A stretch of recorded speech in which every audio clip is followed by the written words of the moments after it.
যদি কখনো হারিয়ে যাওয়া কিছু ফিরে পাওয়ার সুযোগ পেতাম, তাহলে হারিয়ে যাওয়া সেই ছোট্টবেলাটাকে সবার আগে ফিরে পেতে চাইতাম।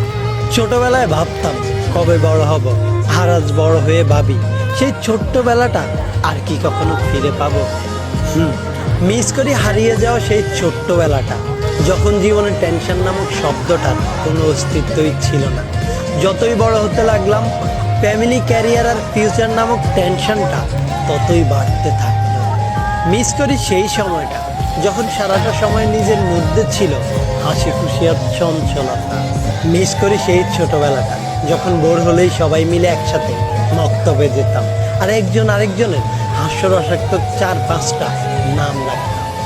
একটু বেজাল হলেই আগে সেই নামগুলো ধরে ডেকে রাগিয়ে দিতাম। তখন বন্ধুত্ব মানেই ছিল প্রতিনিয়ত হাজারো ঝগড়া আর কথায় কথায় আড়ি। কিন্তু বেলা শেষে সব ঝগড়া বিবাদ ভুলে কাঁধে কাঁধ রেখে ফিরতাম আমরা বাড়ি। ছোটবেলায় অনেক সময় এবং বন্ধু ছিল, কিন্তু টাকা ছিল না। আজ হয়তো টাকা আছে,